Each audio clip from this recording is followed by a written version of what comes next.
thank you very much, everybody. I want to thank Bruce and all of the people that have worked so hard to make this area beautiful and safe. And this is what happened. It's such a sad event, such a horrible thing, and it's happening all too often. And we're just not going to let it happen. We just can't. 21 times arrested, this thug, and the person in the car with him was arrested many times. And they don't learn because they don't respect. They're not given the respect. The police are the greatest people we have. There's nothing and there's nobody like them, and this should never happen. I just visited with a very beautiful wife that now doesn't have her husband. Stephanie was just incredible. Their child, brand new, beautiful baby. So they're innocent as can be. Doesn't know how his life has been changed. But the Diller family you'll never be the same. You can never be the same. And we have to stop it. We have to stop it. We have to get back to law and order. We have to do a lot of things differently because this is not working. This is happening too often. It's an honor to be here. And again, I want to just thank all of you folks for allowing this. And Bruce, thank you. Bruce has been a friend of mine for a long time. He's done an incredible job out here. But this is such a sad occasion. The only thing we can say is maybe something's going to be learned. We've got to toughen it up. We've got to strengthen it up. This should never be allowed. Things like this shouldn't take place and to take place so often. So thank you all for being here. It's an honor, and it's an honor for me to be here. This is a great family, the Diller family. I met the friends and I met every one of them inside, and these are just incredible people that are just devastated. We've got to toughen it up. What do you mean? We've got to have law and order. These things can't happen. We need law and order. This can't happen. Thank you very much. What changes would you make to prevent something like this?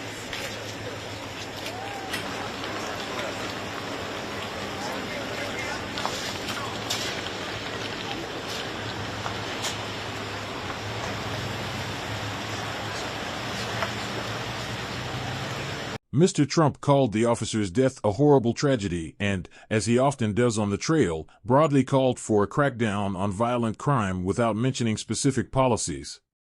As hundreds of police officers and family members stood outside a Long Island funeral home, former President Donald J. Trump attended on Thursday the wake of a New York City police officer who was killed in the line of duty days earlier. Then, Mr. Trump, who is facing 4 criminal cases, including one in Manhattan that is going to trial in less than 3 weeks, stood in front of more than a dozen police officers and proclaimed the need for the country to get back to law and order. Mr. Trump's visit with the family of Police Officer Jonathan Diller, who was fatally shot during a traffic stop on Monday, was not a campaign event, though he did take the opportunity to emphasize his message on crime.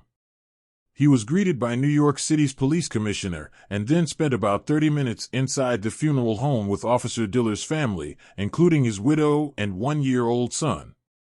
Afterward, as rain poured down outside, Mr. Trump said the officer's death was a horrible tragedy and, as he often does on the campaign trail, broadly called for a crackdown on violent crime without mentioning specific policies. "The only thing we can say is maybe something is going to be learned," Mr. Trump said. "We've got to toughen it up. We've got to strengthen it up." But the former president's attendance at the wake was reflective of a balancing act that has come to define his campaign. Even as Mr. Trump faces 88 felony charges, he has continued to court police officers and style himself as a tough-on-crime candidate in stark contrast to Democrats whose policies, he says, encourage violence. While a somber Mr. Trump did not engage in the finger-pointing typical of his appearances on the trail, his top campaign aides and allies emphasized a contrast between his visit to New York with another being made on Thursday by President Biden for a campaign fundraising event with former Presidents Bill Clinton and Barack Obama. President Trump will be honoring the legacy of Officer Diller, Stephen Chung, a campaign spokesman, said on social media. He added, "Meanwhile, the Three Stooges, Biden, Obama, and Clinton, will be at a glitzy fundraiser in the city with their elitist, out-of-touch celebrity benefactors." Mayor Eric Adams of New York, who attended the wake after Mr. Trump, told reporters earlier on Thursday that Mr. Biden had called him to offer condolences that Mr. Adams said he would relay to the family. The White House told reporters that Mr. Biden had also offered the city and its police department his support. Since his first presidential campaign, Mr. Trump has portrayed himself as a law and order candidate, stoking fears about violent crime and then promoting his unwavering support for the police and their efforts to tackle it. Editor's Picks: How to Bargain Like a Kidnapped Negotiator. Nickelodeon and Disney stars find a second act on podcasts. What's the point of a tiny evening bag? Even as he contends with his criminal cases, he has made unqualified support of rank-and-file officers a central part of his bid to reclaim the White House. Before Mr. Trump spoke to reporters, a line of police officers, some uniformed and some in tactical gear, were deliberately posed behind him. The former president often takes pictures with the police who accompany his motorcade on the campaign trail, and his aides regularly share videos of the interactions on social media to highlight the officers' support. At the same time, Mr. Trump routinely blasts liberal prosecutors and Democratic mayors for being ineffective at addressing violent crime, depicting their cities as lawless and dangerous. Such attacks have been politically successful on Long Island, where they helped Republicans make gains in the 2022 midterms. Mr. Trump has focused particular ire on New York's district attorney, who is prosecuting the former president on charges that he falsified business records to cover up hush money payments to a porn star during the 2016 presidential campaign. Jury selection in the case is set to begin on April 15th. Across the street from the funeral home, many onlookers straining for a glimpse of Mr. Trump voiced anger at progressive policies that they said they believed had led to an increase in crime in the country, even as data has shown crime declining across the United States. They pointed to the man accused in Officer Diller's killing, Guy Rivera, 34, who was arrested on a gun charge last year and had at least 21 prior arrests.